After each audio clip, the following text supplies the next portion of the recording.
गुरवे नमः। नमः विष्णुपदाय कृष्णपृष्ठाय भूतले श्रीमते भक्तिवेदांत स्वामिने इति नामिने। नमस्ते सारस्वती देवे गौरवाणी प्रचारिणे निर्विशेष शून्यवादी पाश्चात्य देशतारिणे वंशाकल्पतरुभ्यश्च कृपा सिन्धुभैव च पतितानां पावनेभ्यो वैष्णवेभ्यो नमो नमः। आजानुलंबित भुजो कनकावदातो संकीर्तनैकपितरो कमलायताक्षो विश्वम्भरो द्विजवरो जुगधर्मपालो वन्दे जगत्प्रियकरो करुणावतारो शिरादतत निजगुप्तभीतो स्वप्रेम नामामृतमत्तुतारम् अपामृतविततारम् गौरकृष्ण जन्मभ्यो तमहं प्रपद्ये आनंद लीलामय विग्रहाय हेमावतिभ्यो छविसुंदराय तस्मै महाप्रेम रस प्रदाय चैतन्य चंद्राय नमो नमस्ते। जय श्री कृष्ण चैतन्य प्रभु नित्यानंद श्री अद्वैत गदाधर शिवासादि श्री गौर भक्त वृंद। हरे कृष्ण कृष्ण कृष्ण हरे हरे हरे राम राम। मुखम करोति वाचालं पंगुलं हयति गिरिं यत्कृपातमहं वन्दे परमानंद माधवं श्रीगुरुदिनतरणं श्री चैतन्य ईश्वरं। नमः ओम विष्णुपादाय कृष्णप्रेष्ठाय भूतले श्रीमते जयपताका। আমরা শ্রবণ করছি শ্রী চৈতন্য চরিতামৃত আজ লীলা পঞ্চম অধ্যায় থেকে। কালকে কি তাৎপর্য কমপ্লিট হয়েছিল না মাঝে ছিলাম? জড়া প্রকৃতির দুটি দিক রয়েছে, প্রধান আর মায়া, এটা তো আলোচনা হয়েছিল। মূল কারণ সম্বন্ধে অবগত না হয়ে প্রকৃতিকে সর্বসারা বলে মনে করা মূর্খতা, এটা মনে হয় হরে পড়া পাঠ হয়েছে। হরে কৃষ্ণ মহারাজ 52 নম্বর শ্লোক থেকে হবে। 52 হ্যাঁ, 52 নম্বর শ্লোক থেকে হবে মহারাজ। 52। 52, আচ্ছা ঠিক আছে। তো কালকে তাৎপর্য আমরা যে পাঠ করলাম যে জড় উপাদান দিয়ে হবে না যদি ভগবান সেই উপাদান সক্রিয় না করে। এটা সুন্দর দৃষ্টান্ত প্রভুপাদ দিয়েছেন, সেটা চৈতন্য চরিতামৃত কৃষ্ণদাস কবিরাজ গোস্বামী খুব বর্ণনা করেছেন। এটা আবার শুনেন আপনারা।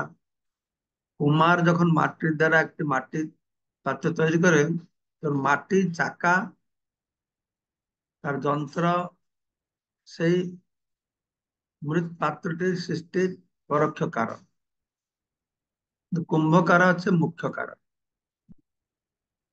তো এই দৃষ্টান্ত দিয়ে ছিল কৃষ্ণদাস কবিরাজ গোস্বামী।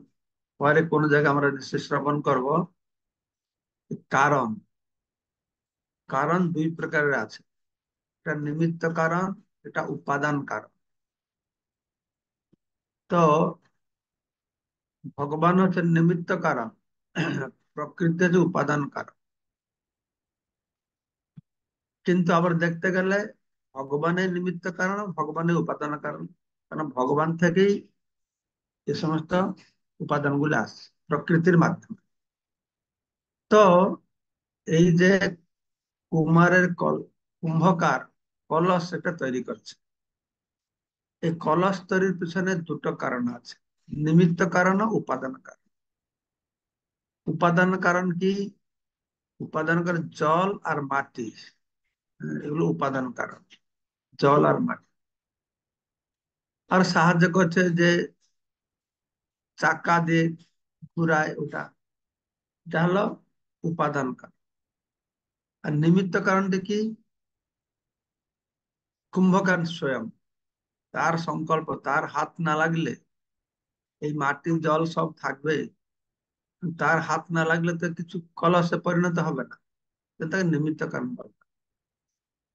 আর উপাদান কারণ যে বলা হলো, তার ভিতরে একটা মুখ্য উপাদান কারণটা গৌণ উপাদান কারণ।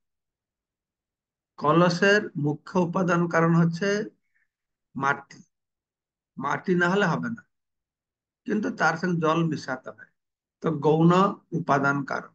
ঠিক আছে। তো সেভাবে নারায়ণ হচ্ছেন সমস্ত জড় সৃষ্টির মুখ্য কারণ, হুম, বা নিমিত্ত কারণ। তো তোমার আর প্রকৃতির জড় উপাদানগুলি সরবরাহ করে। তো ঠিক আছে, এইটাই আমি একটু সুস্পষ্ট করতে চাইছিলাম। কেননা প্রভুপাদ বলছেন যে আধুনিক বিজ্ঞান পরম কারণ সম্বন্ধে অজ্ঞতা প্রসূত এক ভ্রান্ত ভগবত বিহীন সভ্যতার সৃষ্টি করেছে। আধুনিক বৈজ্ঞানিকেরা তাদের সবকিছু পেতে ভগবান আছে, তারা তাদের অল্প বুদ্ধির জন্য বুঝতে পারে না সোজা কথা। তো 52 নম্বর শ্লোকে বলা আছে, বৈকুণ্ঠ বেড়িয়া এক আছে জলনিধি, অনন্ত অপার তার নাহিক অবধি। বৈকুণ্ঠকে বেষ্টন করে একটি জলের গড় খাই যেরকম থাকে না, জানি না বাংলায় কি বলে, আগে যেরকম সব রাজারা যে দুর্গ বানাতো তার পিছনে একটা জলের খাই বানাতো, তাকে বলে উড়িয়াতে খাই, বাংলা কি বলে যায় না।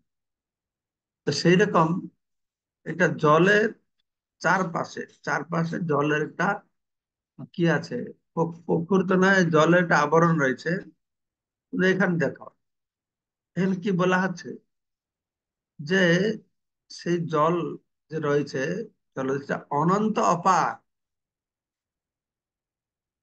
এটা কি করে আমরা বুঝবো? এটা অচিন্ত। বৈকুণ্ঠ অনন্ত অপার, তার চারপাশে আবার কি করে যে অনন্ত, তার চারপাশে আবার থাকবে কি করে? কিন্তু অনন্ত, তার তো চার পাশেই থাকবে না। আচ্ছা, তার চারপাশে আবার রয়েছে যে জলধি, সেও অনন্ত অপার। তো সে অনন্ত অপার হলো, সে আবার যদি অনন্ত হবে, সে আবার কার কার ভিতরে থাকবে কি করে? সে আবার থাকলে কার ভিতরে? ব্রহ্মজ্যোতির ভিতরে। যে ব্রহ্মজ্যোতি আবার অনন্ত অপার, তার ভিতরে থাকলো কে? এই জড় জগৎ। সে হচ্ছে অনন্ত কোটি ব্রহ্মাণ্ড। কেন? ভগবান কাছে সবকিছু অনন্ত। সেজন্য আমাদের বুদ্ধি এগুলো সব কুলাবে। ঠিক আছে, সেজন্য বলা আছে তর্কের দ্বারা এই সমস্ত বিষয়কে প্রতিষ্ঠিত করা যাবে না। আমরা পুঁটি মাথায় তর্ক করার দরকার নেই, আমাদেরকে গ্রহণ করতে হবে। শাস্ত্রের কথা অভ্রান্ত গ্রহণ করতে হবে। বৈকুণ্ঠে পৃথিব্যাদি সকল চিন্ময়, আইক ভূতের তথি জন্ম নাই হয়। বৈকুণ্ঠের পৃথিব্যাদি, পৃথিবী মানে মাটি, মাটি জল অগ্নি বায়ু আকাশ, যে পঞ্চ মহাভূত এখানে রয়েছে, সেগুলি সেখানে রয়েছে। সেটা হচ্ছে চিন্ময়। এই মাইক ভূতের তথ্য নাহি জন্ম নাই হয়। মাইক ভূত কি? যে পঞ্চ মহাভূত, এই পঞ্চ মহাভূতকে বলা আছে মাইক ভূত। এই জড় উপাদান, জড় উপাদানের সেখানে কোনো স্থান নেই। চিন্ময়, সবকিছু চিন্ময়। আর চিন্ময় জল, চিন্ময় জল সেই পরম কারণ, যার এক কণা গঙ্গা পতিত পাবন। সেই কারণ সমুদ্র, কারণ বাড়ি, কারণ জল, সেটা যে চিন্ময়। বিরজা বলে বলা আছে, রজ বিরজ, যেখানে কোনো গুণের প্রভাব। তো সেখান থেকে হম এটা যার একক না, গঙ্গা পতিত পাবন, তার এক বিন্দু আছে এই পতিত পাবনী গঙ্গা। যেরকম ব্রহ্মজ্যোতি এক স্ফুলিঙ্গ, অত জ্যোতির্ময়। আমাদের ভৌতিক জগতে যত সূর্য আছে, সব সূর্যের জ্যোতি কিনলে যা হবে, ওই ব্রহ্মজ্যোতির একটা স্ফুলিঙ্গ সেরকম। ঠিক সেই রকম বলা আছে, পতিত পাবনী গঙ্গা হচ্ছে এই কারণ সাগরের সমুদ্রের এক বিন্দু। ঠিক আছে, সেই তো কারণার্ণবে সেই সংকর্ষণ, আপনার এক অংশে করে না স্বয়ং। কারণার্ণব, কারণ সাগর, কারণ সমুদ্র। সেখানে সেই সংকর্ষণ, কোন সংকর্ষণ? না মহাসংকর্ষণ। ঠিক আছে, তিনি মহাসংকর্ষণ, যিনি নিজেকে প্রকাশ করেন তার অংশে এই মহাবিষ্ণু রূপে। সেখানে তিনি মহাবিষ্ণু রূপে শয়ন করেন। আপনার এক অংশে করে না শয়ন, কারণ সমুদ্রের সংকর্ষণ এক অংশে। সে এক অংশটাকে তিনি হচ্ছেন কারণোদকসাই বিষ্ণু, মহাবিষ্ণু। মহৎ স্রষ্টা পুরুষোত্তম জগত কারণ, আদ্য অবতার করে মায়া ইচ্ছন। তিনি হচ্ছেন যে পুরুষ অবতার, তার প্রথম। হ্যাঁ, তিনটে পুরুষ অবতার আছে, মহাবিষ্ণু, গর্ভদক্ষা বিষ্ণু, ক্ষুদ্রদক্ষা বিষ্ণু। তিনি হচ্ছেন প্রথম মহৎ স্রষ্টা। মহৎ স্রষ্টা প্রভুপাদ বলছেন মহৎ তত্ত্বের স্রষ্টা, মহৎ তত্ত্বের স্রষ্টা। এই জগতের তিনি কারক, তিনি আদি অবতার। এই জগতে যত অবতার হয় সব প্রথম তিনি প্রকট হয়েছেন, তারপরে সব রাম বামন নরসিংহ যত এসছে, উম, তারপরে এসেছেন। তাই বলা যায় রাম বামন নরসিংহ পূজা করলে হ্যাঁ এই বিষ্ণুর পূজা হয়। কিন্তু এরা এরা হচ্ছে তার অংশ। ঠিক আছে, তিনি আদি অবতার, করে মায়ায় ইচ্ছা। তিনি মায়ের উপর ইচ্ছন করেন। মায়ের উপর ইচ্ছন করলে কি হয়? মায়া এই সমস্ত জড় উপাদানগুলি তিনি সৃষ্টি করে। তারপরে মহত্তত্ত্ব, প্রধান, প্রধান থেকে মহত্তত্ত্ব, মহত্তত্ব থেকে অহংকার তত্ত্ব, সেই জড় উপাদানগুলি যে মায়া সৃষ্টি করলো, সেগুলো নিয়ে প্রধান কি করলো? না সরবরাহ করলো, আমি শুনলাম। তো তিনি আদ্য অবতার, মায়ার প্রতি তিনি দৃষ্টিপাত করেন, যেটাকে কৃষ্ণ বলছেন মায়া ধাচ্ছে না প্রকৃতি সীতারাচরম, আমার ইচ্ছা নেই। প্রকৃতি সৃষ্টি করেছে মানে আমার ইচ্ছা নয়, কৃষ্ণের ইচ্ছা নয়। কৃষ্ণ অনেক দূরে আছে। কৃষ্ণের প্রকাশের প্রকাশের প্রকাশ হ্যাঁ, এই মহাবিষ্ণুর ইচ্ছা। মায়া শক্তি রহে কারণাব্ধির বাহিরে, কারণ সমুদ্র মায়া পরশিতে নারে। তো বলা হলো বৈকুণ্ঠে তার পাশে এই কারণা সাগর রয়েছে। সেখানে বৈকুণ্ঠ থেকে ভগবান শঙ্করসন মহাবিষ্ণু প্রকাশিত হচ্ছে।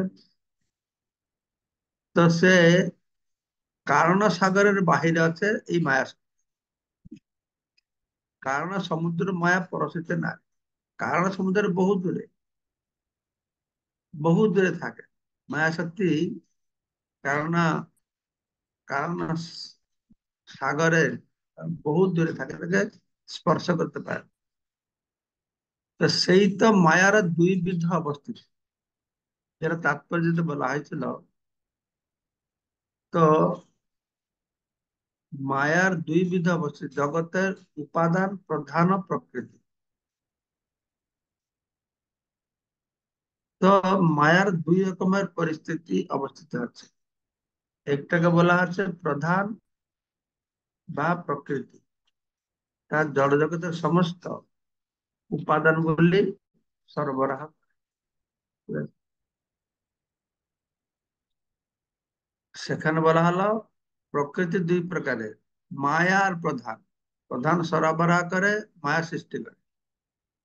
এখানে বলা আছে মায়া দুই প্রকারের, আহ, প্রধান বা প্রকৃতি, যেটা কি জড় উপাদান, এই প্রধান উপাদান সরবরাহ করে। আচ্ছা, তাৎপর্য কি প্রপাত বলছেন? পরমেশ্বর ভগবানের বহিরঙ্গ শক্তি মায়াকে দুভাগে ভাগ করা হয়েছে।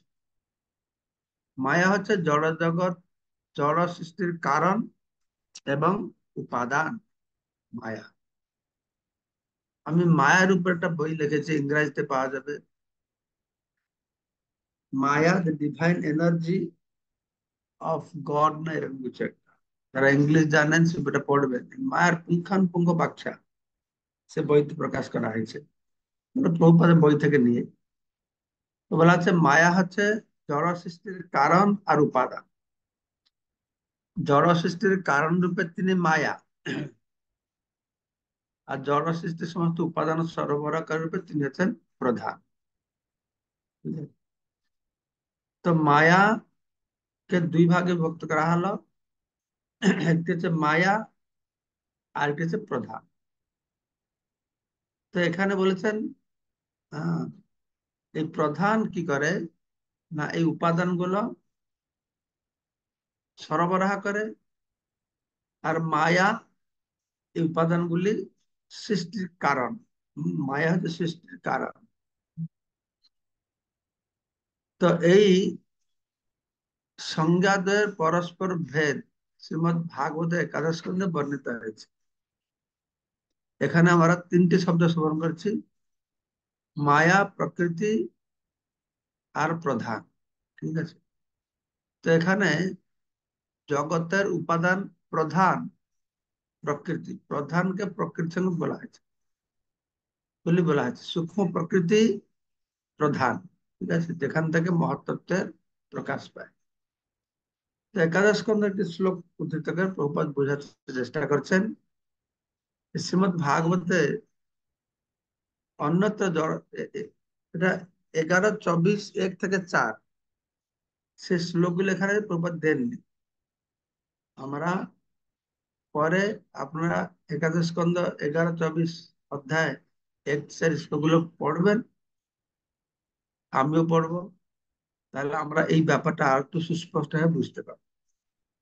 শ্রীমদ ভাগবতের অন্যত্র দশম স্কন্ধ 63 চ্যাপ্টার 26 অধ্যায়তে এই জড় সৃষ্টির কারণ ও উপাদানের বৃত্তি সম্বন্ধে বর্ণনা করে বলা হয়েছে, কাল দৈবম কর্ম জীব স্বভাব দ্রব্য ক্ষেত্র প্রাণ আত্মা বিকার তৎসংঘात बीज रहो प्रवाह तुम अस्मय तुम की ये নিষেধম প্রপদ্যে। এখানে অক্ষরটা বলে দেখা যাচ্ছে, জানি? ঠিক আছে? তো এই শ্লোকের অর্থ হচ্ছে, হে ভগবান, কাল, কর্ম, দৈব ও স্বভাব এই চারটি হচ্ছে মায়ার নিমিত্ত অংশ। মানে যে মায়া আর প্রধান দুটো কথা শ্রবণ করলাম। মায়া হচ্ছে উপাদানের কারণ, আর প্রধান হচ্ছে সরবরাহ করে। তো মায়াটাকে জানতে হবে। এই মায়া, এই চারটে হচ্ছে মায়ার নিমিত্ত অংশ। কি না, কাল, কর্ম, দৈব, স্বভাব। এটা মুখস্থ করতে হবে, আমারও জানা নাই, মুখস্থ করা নাই। কাল, কর্ম, দৈব, স্বভাব এই মায়ার নিমিত্ত অংশ। আর প্রাণশক্তি দ্রব্য সূক্ষ্ম জড় উপাদান। প্রাণশক্তি আর দ্রব্য নামক সূক্ষ্ম জড় উপাদান বা প্রকৃতি, যাহা হচ্ছে কর্মক্ষেত্রে যেখানে অহংকার আত্মারূপে ক্রিয়াশীল। একাদশ ইন্দ্রিয়, পঞ্চ মহাভূত, মাটি, জল, আগুন, বায়ু, আকাশ, যেগুলো হচ্ছে দেহের 16টি উপাদান, এই সমস্ত মায়ার উপাদান। মায়ার নিমিত্ত অংশ হচ্ছে কাল, কর্ম, দৈব, স্বভাব। নিমিত্ত কারণ, এটা নিমিত্ত। আরো উপাদানটি কি হলো, প্রাণশক্তি, দ্রব্য। দ্রব্য হচ্ছে সূক্ষ্ম উপাদান। হ্যাঁ? সূক্ষ্ম উপাদানকে দ্রব্য বলা হলো, সূক্ষ্ম জড় উপাদানকে মন, বুদ্ধি, অহংকার হবে তাহলে দ্রব্য। আরো প্রকৃতি। প্রকৃতি এখানে বলা হচ্ছে যা হচ্ছে কর্মক্ষেত্রে যেখানে অহংকার আত্মরূপে ক্রিয়াশীল, তাকে বলা হচ্ছে প্রকৃতি। আর সেখানে একাদশ ইন্দ্রিয় রয়েছে, 5টি জ্ঞানেন্দ্রিয়, 5টি কর্মেন্দ্রিয়, আর মন রয়েছে। ঠিক আছে? আর পঞ্চ মহাভূত রয়েছে। তো এইভাবে হচ্ছে দেশ 16টি উপাদান। 16টি উপাদান কি হলো না, এক প্রাণশক্তি, দ্রব্য, প্রকৃতি 3টে, আর একাদশ ইন্দ্রিয় 11, 3, 14টা হলো না পঞ্চ মহাভূত। 16 থেকে বেশি হয়ে গেল।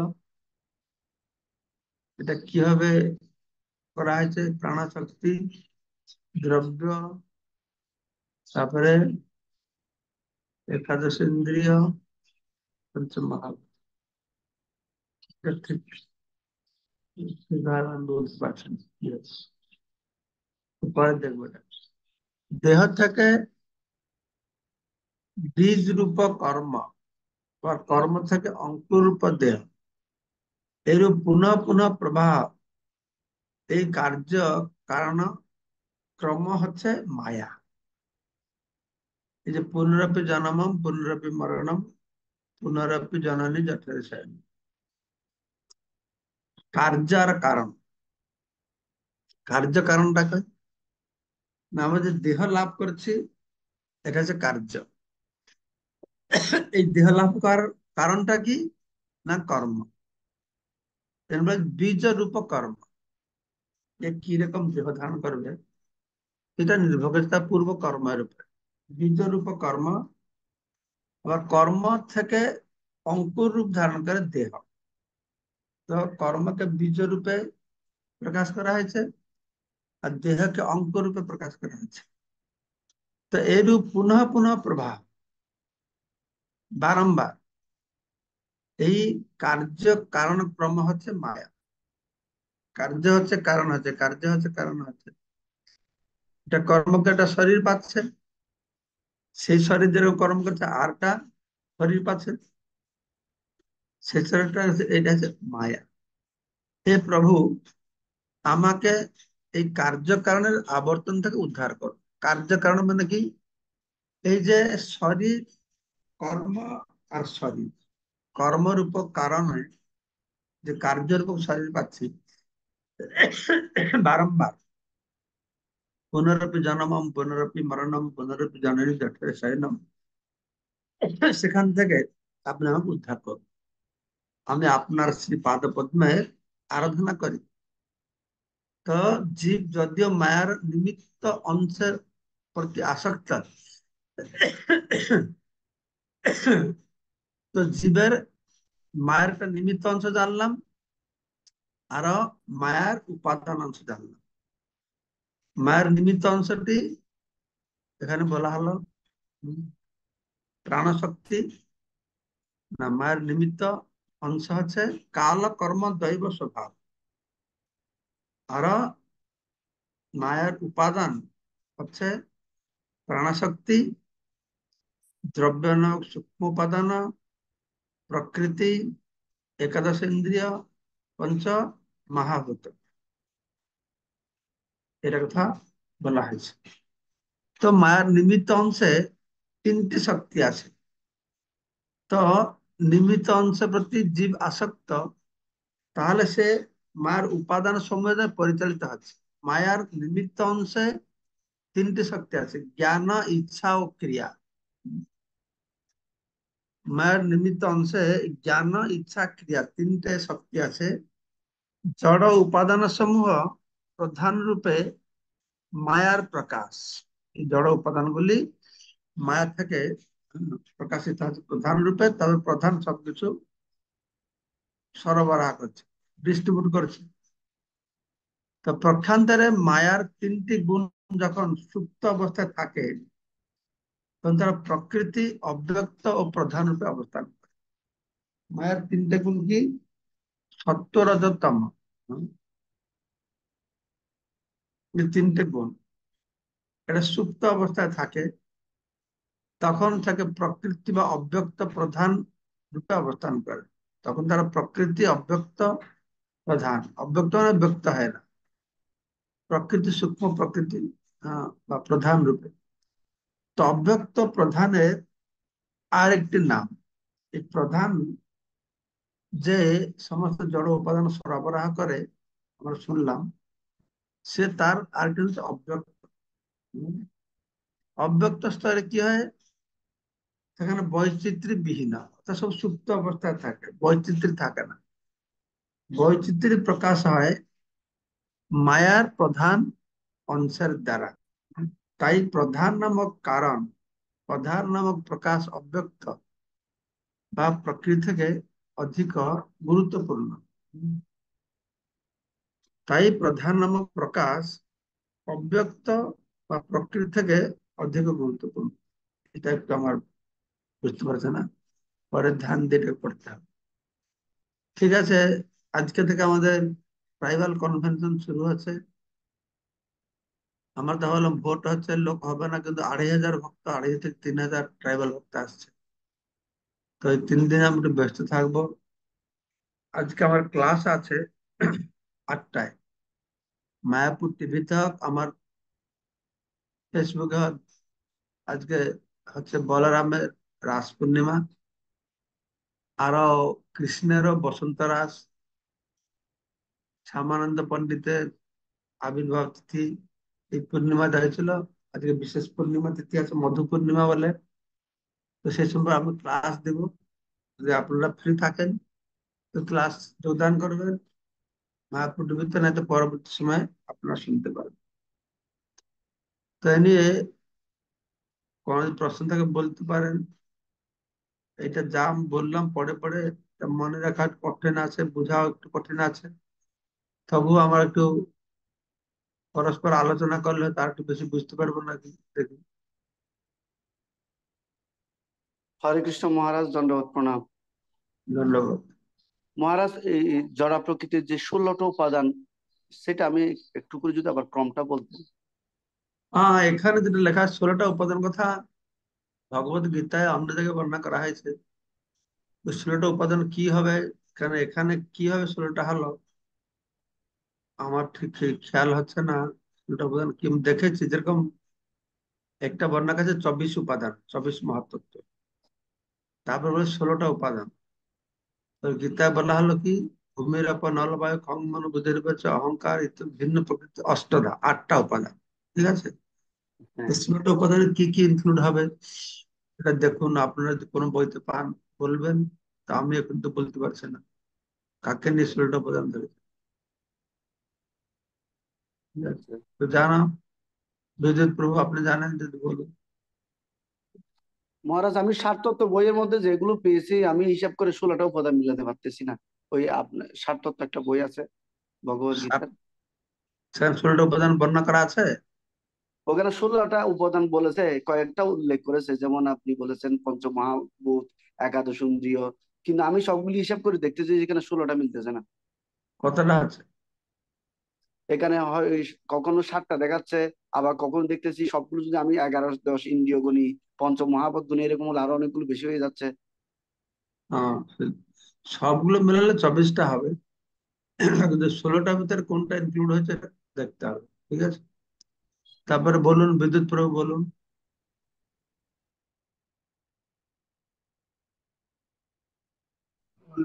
কৃষ্ণ উপস্থিত চলে মহারাজ।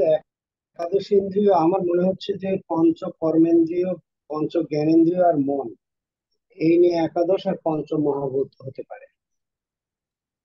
না, এটা এইটা এরকম হতে পারে মনে হচ্ছে, হলে হবে না, এটা দেখতে হবে বইতে কি আছে। আচ্ছা ঠিক আছে মহারাজ, এটা এটা বইটা ইম্পর্টেন্ট আসলে জিনিস তো। এটা এই 24টার ভিতরে আমি যে কোনো 16টা নিয়ে নেবো, যদি বইতে আচ্ছা, লেখা থাকবে তবে ঠিক আছে। হ্যাঁ। এটা এইসব জিনিসগুলো মহারাজ, মনে করলে হবে না, বোধ হয় হলে হবে না, এইসব হবে না। হ্যাঁ, বলুন আর একটু। মহারাজ, দেহ থেকে বীজ রূপ কর্ম, আবার কর্ম থেকে অঙ্কুর রূপ দেহ, হ্যাঁ, এটা একটু মনে হচ্ছে সাইক্লিক্যাল অর্ডারে ঘুরছে, হ্যাঁ, কিন্তু কি এটা কি আছে? কিভাবে?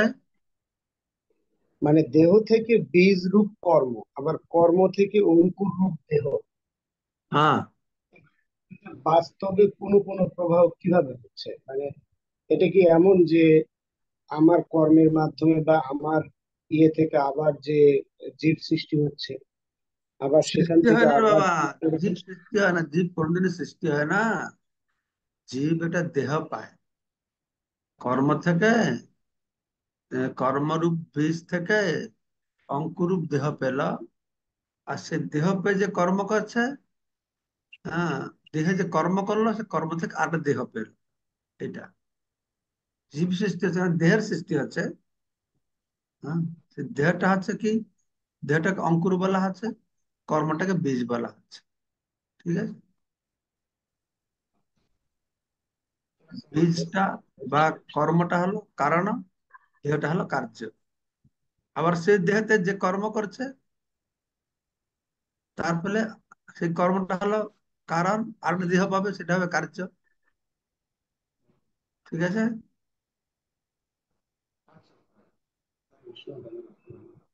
হরে মঙ্গলময় কৃষ্ণ, দণ্ডবত প্রণাম মহারাজ। হ্যাঁ, পূর্ণেশ গৌর বলো, হরে কে বলছে? কৃষ্ণ, দণ্ডবত প্রণাম মহারাজ। মায়ার নিমিত্ত কারণ। কে বলছে? হরে কৃষ্ণ। মায়ার নিমিত্ত বর্ণেশ গৌরদাস মহারাজ। হ্যাঁ, বলো। কাল কর্ম দৈব। এরপর এটা হ্যাঁ, থেকে আসছে জ্ঞান অংশ ক্রিয়া এবং মায়ার জ্ঞান আর কি? তিনটা গুণ বিস্তারিত হয়। এই জিনিসটা আমি স্পষ্ট বুঝতে পারি নাই আর কি।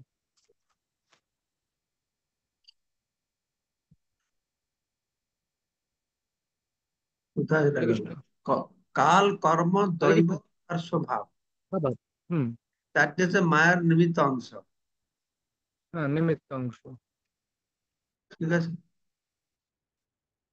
নিমিত্ত যেরকম, আমি যেরকম বুঝছি, এই কলস তৈরি হচ্ছে, কলসের নিমিত্ত কারণ হল কি? কুম্ভকার। আর উপাদান কারণ হচ্ছে মাটি আর জল। সেরকম এই মায়ার যে নিমিত্ত অংশটাকে, কোনটা নিমিত্ত? না, এই কাল হচ্ছে নিমিত্ত, কর্ম হচ্ছে আমার নিমিত্ত। কেন? কর্ম কাল দৈব স্বভাবকে নিমিত্ত করে তো কার্য করছে না। কাকে নিমিত্ত করে কাজ করছে? এদেরকে নিমিত্ত, চারটাকে, সেই জন্য হয়তো বলা হয়েছে। আর কার্য হচ্ছে কার মাধ্যমে? যেরকম মাটি জল দিয়ে কুম্ভকার, এটা প্রাণশক্তি আছে, জড় উপাদান সূক্ষ্ম প্রকৃতি রয়েছে, আর সেখানে পঞ্চ মহাভূত রয়েছে, একাদশ ইন্দ্রিয় রয়েছে। এইসব হচ্ছে উপাদান কারণ হল, এরকম হবে না? তো মায়া, এটা যে নিমিত্ত অংশ, এটা যে উপাদান অংশ। নিমিত্ত অংশ হচ্ছে কাল কর্ম দৈব স্বভাব, আর উপাদান অংশ হচ্ছে এই 16টা উপাদান হোক বা 24টা উপাদান হোক, যেটাই হোক। হুম। আর মহারাজ জ্ঞান অংশ ক্রিয়া এটা। ও কোথায় সেটা হলো? জ্ঞান ইচ্ছার শক্তি, সেটা তার শক্তি। তিনটে অংশ জ্ঞান ইচ্ছা ক্রিয়া আছে। ক্রিয়া। মায়ের নিমিত্ত অংশে তিনটে শক্তি আছে: জ্ঞান, ইচ্ছা ও ক্রিয়া। জড় উপাদান সহ প্রধান রূপে মায়ার প্রকাশ। এই শেষের দিকে আমি বলে ফেলছি, যেখানে প্রধান নামক প্রকাশ অব্যক্ত প্রকৃতি থেকে অধিক গুরুত্বপূর্ণ। সেটাও আমি ঠিক বলি। এখানে এখানে তো বলা হয় প্রধান প্রকৃতি অব্যক্ত একই জিনিস। সেজন্য এটা আমি নিজে বুঝতে পারছি না, ভালো করে সুস্পষ্ট না। মায়ের নিমিত্ত অংশে তিনটি শক্তি আছে: জ্ঞান, ইচ্ছা, ক্রিয়া।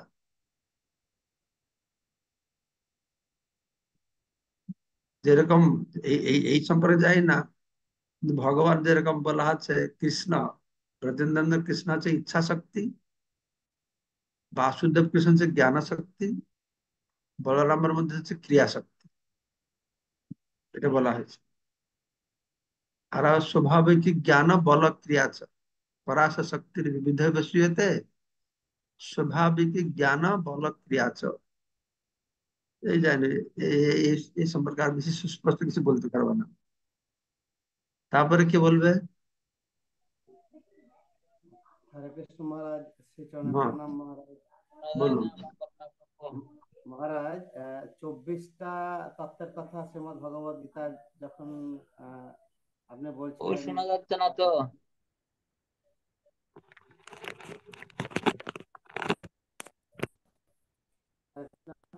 এবার চলে যাচ্ছে মহারাজ। আপনি হেডফোন ছাড়া বলে। ঠিক আছে, এখনই আমাকে, আমার ক্লাস আছে তো যেতে হবে। আপনি কালকে কালকে এটা আপনার বেস্ট হবে। সবসময় আপনি চ্যাট বক্সে লেখো, আপনার এই মাইক্রোফোন প্রবলেমটা অনাদিকাল থেকে রয়েছে, অনাদি সিদ্ধ। এই জন্য আপনি চ্যাট বক্সে লিখবেন, আমাকে এখন ক্লাসে যেতে হবে, কালকে আলোচনা করবো, ঠিক আছে?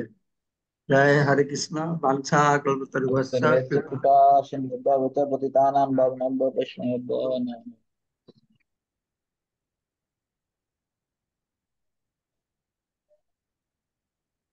Oh.